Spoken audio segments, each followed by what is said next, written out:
మూడో ప్రభుత్వం వచ్చిన కానీ అభివృద్ధి పనులు చాలా సూపర్గా జరుగుతున్నాయి. పెన్షన్ అంటూ అనుకున్న దానికి ప్రతిదీ కూడా అందరికీ న్యాయం చేయగలుగుతున్నారు. వీడియో పెన్షన్ ఒకటి, మామూలుగా నార్మల్గా ఉన్న ఒకటి, వీడియో కాల్ మహిళకి భర్త చనిపోని అంటే మహిళలకి అన్ని యాక్షన్ తీసుకొని పెన్షన్ రావడం ఒకటి, ఇవన్నీ బాధ్యతపరంగా అయితే బాగా జరుగుతున్నాయి. కూటమి ప్రభుత్వం వచ్చిన కానీ సీఎం చంద్రబాబు నాయుడు గారు హైటెక్ సిటీ డెవలప్ చేయాలని చెప్పేసి ఒకటి పథకాల పరిమాణం అయితే పెట్టలేదు. అతను అయితే అభివృద్ధి చేయాలి, వైజాగ్ హైటెక్ సిటీ డెవలప్ చేయాలి, అయితే సీతాపురం ఇండస్ట్రియల్ దాన్ని డెవలప్మెంట్ చేయాలని ఉద్దేశమేనా. ఇప్పుడు ఉద్యోగవృత్తి నిరుద్యోగం చెప్పారంటే ఇక్కడ మన డెవలప్మెంట్ అవుతుంది కదా, కంపెనీ డెవలప్మెంట్ అయితే జాబ్లు వస్తాయి. అతను దాని మీద ప్రయత్నిస్తున్నారు. అది ఏం చేయడానికి ఆ రోజు పథకాల ఇష్యూ మన అతను ఇష్యూ అనుకుంటూ పోయాడు తప్ప, కానీ ఒకవేళ మనం బడ్జెట్ పడితే ఏం చేయడం కూడా ఇబ్బంది పరం అవుతుంది. ఇవాళ చూసుకోవడానికి నెల పెన్షన్ ఇంకా 22,50,000 రూపాయలు ఇవ్వాల్సి వస్తుంది ఓన్లీ మంత్లీకి. ఈ ఇయర్కి 2,70,00,000 ఇవ్వాల్సి వస్తుంది. 5 years లెక్కడుకుంటే 15 కోట్లు ఇవ్వాల్సి వస్తుంది. ఆ రోజు సీఎంకి కాండిషన్ వల్ల ఆ రోజు పథకాల గురించి చెప్పుకుంటూ వెళ్ళేది తప్ప, కానీ అతను చేసి ప్రయత్నం చేస్తున్నాడు. అది విజయవాడ అమరావతి రాజధాని డెవలప్మెంట్ చేస్తున్నారు. ప్రజెంట్ 2 సంవత్సరాలని కూటమి ప్రభుత్వం ఎటువంటి హామీలు నెరవేర్చింది? ప్రజెంట్ కూటమి ప్రభుత్వం అయితే గ్రామాల అభివృద్ధికి అయితే, ఇజ్రాయల్ సరఫరా వాటర్కి అయితే మటుకు ప్రతిదీ ప్రజెంట్ బాగానే ఉంది. అతని స్పందన కూడా బాగానే ఉంది. కిందనే మీద దాకా ఒకవేళ భూమి సర్వే అని ఏదైనా అయితే మటుకు మాకు రూపాయి కూడా తీసుకోకుండా ఎంఆర్ మండల ఆఫీస్కి వెళ్ళి వాళ్ళు సచివాలయం స్టాఫే మాకు ప్రత్యేక పదిగా అయితే పనిచేస్తున్నారు. ఇంటింటికి సర్వే చేస్తున్నారు. ఇంట్లో ఎన్ని కోట్లు ఉన్నాయి, అంతమంది పిల్లలు అయితే రేషన్ వరకు అయితే ప్రతిదీ కూడా లోపాలు లేకుండా ఇంటి వరకే మాకు అంతా సప్లై వరకు అవుతుంది. కూటమి ప్రభుత్వం వచ్చిన తర్వాత మీ గ్రామంలో అధికారులు అందరూ మీ మీద బాగా స్పందిస్తున్నారా? అధికారులందరూ బాగా స్పందిస్తున్నారు. కూటమి ప్రభుత్వాన్ని కాదు, సీఎం లెజెండ్ లాంటాడు. సీఎం వచ్చాడంటే ఆఫీసుల మీదే ఇదవుద్ది అన్నమాట. గ్రామీణ ఆకాశంలో ఉన్న ప్రతి కార్యకర్తకి న్యాయం జరగాలన్నప్పుడు ముందు సచివాలయం స్టాఫ్, అతని స్టాఫ్ మీద ఇదవుద్ది. వారానికి ఒకసారి కలెక్టర్ కాన్ఫరెన్స్ పెట్టి అసలు ఏం జరుగుతుంది, ఏంటి పలానా జిల్లాలో ఏం జరుగుతుంది, పలానా ఏరియాలో ఏం జరుగుతుందని తీసుకున్న లెజెండ్ ఉన్న పద్ధతి ఉందంటే నారా చంద్రబాబు విషయం చేయగలరు. మిగతా ఎవరు కూడా ఇదవుతుంది. ఆంధ్రప్రదేశ్ అభివృద్ధి చెందాలన్నా, నిరుద్యోగత ఉండకూడదన్నా మనకి ఎటువంటి నాయకుడు అవసరం? మన చంద్రబాబు నాయుడు గారు ఉంటేనే మనకి హైటెక్ సిటీ అయ్యి మనకి అత్యాపారం డెవలప్మెంట్ ఏంటి, వైజాగ్ హైటెక్ సిటీ ఏంటి, అక్కడ విజయవాడ అమరావతి ఏంటి, పోలవరం ప్రాజెక్ట్ ఏంటి, ఒక లెజెండ్ గా పనిచేసే నాయకుడు ఏకే వ్యక్తి ఉంటుంది. ఆ రోజు చంద్రబాబు గారు మళ్ళీ నెక్స్ట్ సీఎం అవుతారు. డెఫినెట్ గా అయ్యే అవకాశాలు కూడా ఉన్నాయి. కూటమి ప్రభుత్వం వచ్చిన తర్వాత మీ గ్రామంలోని ఏవైనా అభివృద్ధి పనులు కనిపిస్తున్నాయా? కనిపిస్తున్నాయి. సీసీ రోడ్లని, ట్యాప్లని, కుళాయిని మాకు అభివృద్ధి పరంగా ఒకటి ఎంఆర్ ఆఫీస్కి వెళ్ళకుండా సచివాలయంలో మొత్తం మాకు ప్రతి కార్యక్రమం కూడా ఇక్కడే సాల్వ్ అయిపోతుంది. కూటమి ప్రభుత్వం ద్వారా నువ్వేమైనా పథకాలకి పొందావా లేదా? మేము కూటమి ప్రభుత్వం ద్వారా పథకాలు బాగా రైతు భరోసా వచ్చింది, అలా అని చెప్తే లేదంటే కొన్ని విషయాలు గ్యాస్ వరకు మన వరకు అతను పెట్టిన పథకాల వరకు బాగున్నాయి. బస్సు ఆదాయ మహిళల బయలు సదుపాయం చెప్పేసి, కాకపోతే ఆ రోజు అతను చెప్తాడు, ఆ టైం పడుతుంది. ఒక 2.5 50 years పెన్షన్ ఇచ్చేయాలంటే ఇప్పుడు ఇచ్చిన పెన్షన్కే 2,50,000 ఇవ్వాల్సి వస్తుంది మంత్లీకి. కూటమి ప్రభుత్వం వచ్చిన తర్వాత అంటే ప్రతి ఇంట్లోని మహిళలు ఉంటారు కదా, మహిళలకి ఫ్రీ బస్సు సౌకర్యం ఏ విధంగా ఉంది? బాగుందండి. ఫ్రీ బస్ సదుపాయం అయితే దానివల్ల మటుకి సూపర్గా ఉంది. ప్రతి మహిళ కూడా ఆధార్ కార్డు పట్టుకొని బస్సు ఎక్కితే మటుకి సదుపాయం అయితే బాగుంది.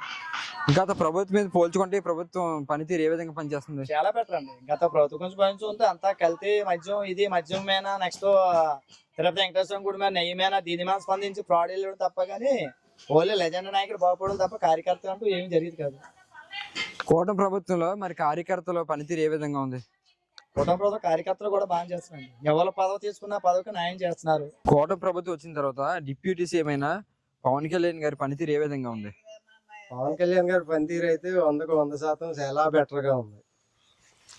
అతని పనితీరుని బట్టి ఈ పంచాయతీ రాజ్ తీసుకొని పంచాయతీలకి గత ప్రభుత్వంలో అయితే పంచాయతీ నిధులే వచ్చేవి కాదు. ఇప్పుడైతే పంచాయతీ నిధులు ఎక్కడ లోటు లేకుండా ఎక్కడికక్కడ డ్రైనేజీలు, ఎక్కడికక్కడ లైటింగ్లు, దేనికి లోటు లేకుండా పవన్ కళ్యాణ్ గారు చూస్తారు. గత ప్రభుత్వం చూసుకుంటే ఈ ప్రభుత్వంలోని మీకు ఏదైనా లబ్ధి పొందారా? ఈ ప్రభుత్వంలో పొందడం అంటే లబ్ధి ప్రతి ఒక్కడికి, కుటుంబ సభ్యులు ప్రతి కుటుంబానికి లబ్ధి అందింది. ఏ లబ్ధి లేకుండా అయితే లేదు. గత ప్రభుత్వంలో అయితే కొన్ని ఓట్లకి వచ్చింది, కొన్ని ఓట్లకి రాలేదు. ఈ ప్రభుత్వంలో అలా కాదు. ప్రతి కుటుంబానికి ఎంతో కొంత ఏదో విధంగా తల్లికి వందనం ఏంటి, అన్నదాత సుఖీభావ ఏంటి, పెన్షన్ ఏంటి. పెన్షన్ అయితే మరీ చెప్పుకోవచ్చు. ఎన్నాళ్ళు 2,000 ఇచ్చి పెన్షన్ ఇప్పుడు ఏకదాటిగా 4,000 చేశారంటే అది చిన్న పని కాదు. ఆంధ్రప్రదేశ్ బాగుపడాలంటే ఎటువంటి నాయకుడు అవసరం మనకి? చంద్రబాబు నాయుడు లాంటి నాయకుడు ఇంకొక 10 సంవత్సరాలు ఉంటే ఆంధ్రప్రదేశ్ రూపురేఖలు మార్చేస్తారు. కూటమి ప్రభుత్వం వచ్చి 2 సంవత్సరాలు అవుతుంది, మీకు ఏదైనా అభివృద్ధి కనిపించిందా? కూటమి వచ్చిన కంటే అభివృద్ధి బాగానే కనిపించిందండి. ప్రభుత్వ పథకాలన్నీ ఎవరికి అందవలసిన పెన్షన్లు కానీ ప్రభుత్వం నుంచి ఎవరికి ఏం రావాల్సిన సరే కరెక్ట్గా అందుతున్నాయి. కూటమి వల్ల మాత్రం ప్రభుత్వం బాగా నడుస్తుంది. గత ప్రభుత్వం మీద పోల్చుకుంటే ఈ ప్రభుత్వం ఏ విధంగా పనిచేస్తుంది? పనితీరు బాగుందా లేదా? పనితీరు మాత్రం 100% కరెక్ట్గా ఉంది. కూటమి వచ్చిన కంటే ప్రభుత్వ పనితీరు మాత్రం 100% కరెక్ట్గా ఉంది. ఎవరు ఏ విధమైనటువంటి తప్పులు చేయడానికి ఆస్కారం లేదు. మన ఆంధ్రప్రదేశ్ అభివృద్ధి చెందాలన్నా, మళ్ళీ ప్రజలందరూ ఏ సమస్య లేకుండా ఉండాలన్నా మీకు ఎటువంటి నాయకుడు అవసరం? చంద్రబాబు నాయుడు ఇలాంటి సీనియర్ నాయకుడు కంపల్సరీగా ఉండాలండి. మనకి కంపల్సరీగా సీనియర్ నాయకుడు చంద్రబాబు నాయుడు. ఏంటంటే విదేశాల నుంచి పెట్టుబడులు అయితే కానివ్వండి, ఇక్కడ ప్రజలకి నిరుద్యోగులకి అయితే ఉద్యోగాల గురించి కానివ్వండి, 4 కంపెనీలు తీసుకొస్తేనే నిరుద్యోగులకి అవకాశాలు ఉంటాయి. అలాంటిది కుటుంబం మాత్రం బాగానే పనిచేస్తుంది ప్రస్తుతానికి. అది సీనియర్ నాయకుడు అయిన చంద్రబాబు నాయుడు గారి వల్ల మన గ్రామం అంతా అభివృద్ధి చెందుతుంది, మన రాష్ట్రం అభివృద్ధి చెందుతుందని మీరు అనుకుంటున్నారా? బాగా అభివృద్ధి చెందుతుంది. మీ గ్రామంలోని అధికారులు మీ మీద ఏ విధంగా స్పందిస్తున్నారు? మీకు అనుకున్న పనులన్నీ అవుతున్నాయా లేవా? కరెక్ట్గా అధికారులు మాత్రం వెంటనే స్పందిస్తారు. ఏదైనా సరే ఉన్నదా ప్రాబ్లం ఉందని ఇల్లు అంతే సచివాలయానికి వెంటనే అధికారులు మాత్రం స్పందిస్తున్నారండి. ఈ 2 సంవత్సరాల్లో మీ గ్రామంలో ఏమైనా అభివృద్ధి పనులు చేపట్టారా? గ్రామంలో అభివృద్ధి పనులు అంటే సీసీ రోడ్లు లాంటివి, ఇంటింటికి వాటర్ సప్లై, కొన్ని కార్యక్రమాలు అన్నీ బాగానే చేశారు. పర్లేదండి. మీ ఫ్యామిలీలో ఎవరికైనా పెన్షన్ వస్తుందా? టైం మీద అది అందుతుందా? మా నాన్నగారికి వస్తుంది పెన్షన్. కరెక్ట్గా టైంకి తెచ్చి ఇచ్చేస్తారు ఇంటికి. తాతగారు కూటమి ప్రభుత్వం పనితీరు ఏ విధంగా పనిచేస్తుంది?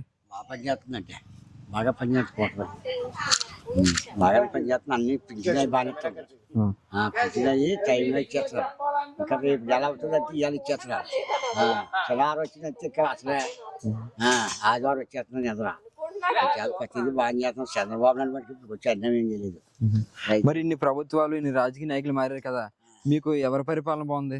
ఇతర పరిపాలన వాళ్ళ పరిపాలన లేదు. ఉన్న పరిపాలన అది బాగుంది అనుకో, అది అంతే టైంకి ఇచ్చేవాళ్ళు ఒక తప్ప. ఇది టైంకి ఖచ్చితంగా రేపు నెల వచ్చేదామని ఇలా వచ్చేదేమో అనిపించింది. ఇచ్చిన హామీలు, పథకాలు ఏ విధంగా అందుతున్నాయి? అభివృద్ధి మాకు పింఛన్ ఇస్తున్నారు. మాకు పింఛన్ మరి పశువుల షెడ్ ఇచ్చారు. పశువుల షెడ్ ఇచ్చారు మాకు. మన ఆంధ్రప్రదేశ్కి ఎటువంటి నాయకుడు అయితే ఆంధ్రప్రదేశ్ బాగుపడుతుంది అనుకుంటున్నారు? చంద్రబాబు నాయుడు అయితే బాగుపడుతుంది.